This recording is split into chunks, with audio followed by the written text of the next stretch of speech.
प्रियंका की शादी सहारनपुर के एक शहर में ध्रुव से हो जाती है। प्रियंका एक इंटीरियर डिजाइनर होती है और उसका अपना एक बिजनेस होता है। ध्रुव का घर बहुत ही साधारण सा दिखता है।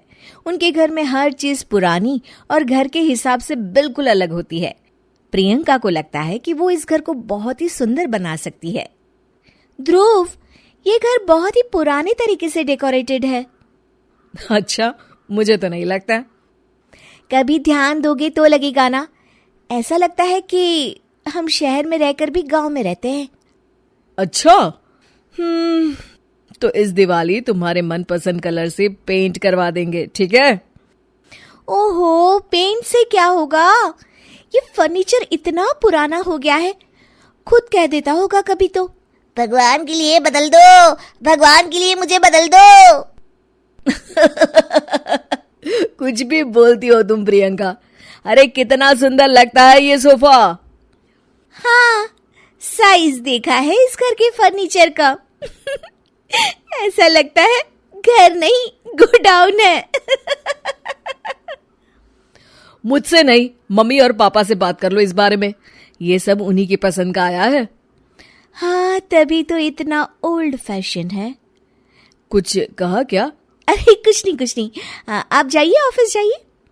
ध्रुव ऑफिस चला जाता है और प्रियंका अपनी सास से बात करने की सोचती है। मम्मी जी, मैं क्या सोच रही थी कि अगर हम इस संदूक को यहाँ से हटा दें तो काफी जगह बच जाएगी ना। हाँ, इसे हटा देंगे और सामान कहाँ रखेंगे? अपने सर पर? अरे मम्मी जी, आप ऐसी बातें क्यों कर रही हैं? देखिए ना, उसमें से एक भी चीज तो काम की है नहीं, तो क्यों ना हम उसे बेच दें।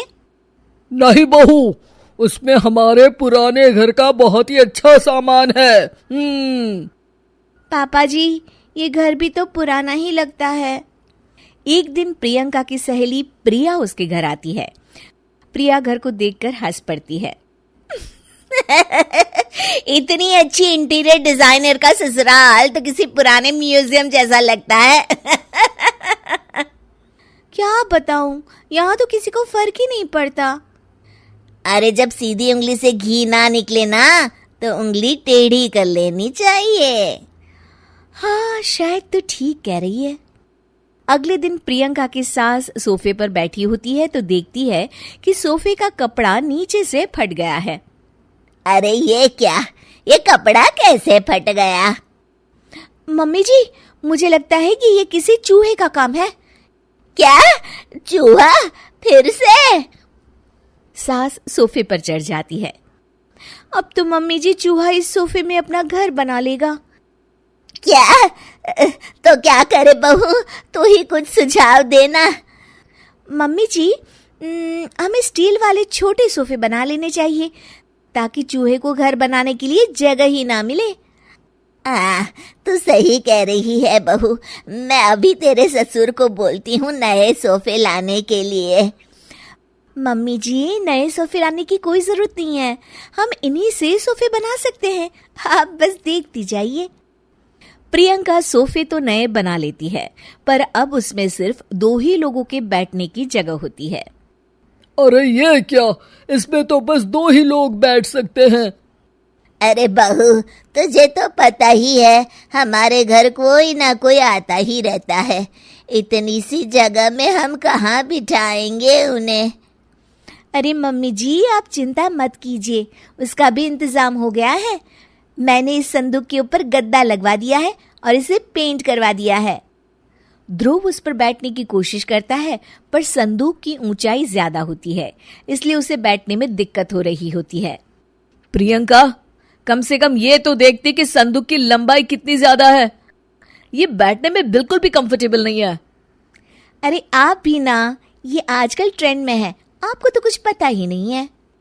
प्रियंका धीरे धीरे घर की पूरी काया पलट कर देती है। एक दिन प्रियंका के ससुर के कुछ दोस्त घर पर आते हैं। नमस्ते बेटा, कैसी हो तुम? जी मैं ठीक हूँ अंकल जी, आप कैसे हैं? आइए आइए, अंदर आइए। अरे घर तो बड़ा खाली खाली लग रहा है, कहीं घर तो खाली नहीं कर रहे ना आप लोग? अरे नहीं, ये तो हमारी बहू का कमाल है। तुम बैठो ना रमेश। रमेश को संदूक दिखता है और वो उस पर बैठने की कोशिश करता है और पीछे तक ना होने के कारण जैसे ही वो पीछे होता है गिर जाता है। अरे रमेश, तुम ठीक तो हो ना? हाँ हाँ, ठीक ही हूँ, बस आज तो बाल बाल बच गया मैं। सब लोग गुस्से से प्रियंका की तरफ देखते हैं। अब रमेश अंकल को बैठना नहीं आता तो इसमें संदूक की क्या गलती है? नहीं बहू, गलती तो हमारी है जो तुझे घर का मेकओवर करने दिया। सही कह रहे हैं आप। बहू, तू हमारे घर को पहले जैसा ही बना दे। ठीक है, आप लोग गुस्सा मत होइए, मैं घर को पहले जैसा ही कर देती।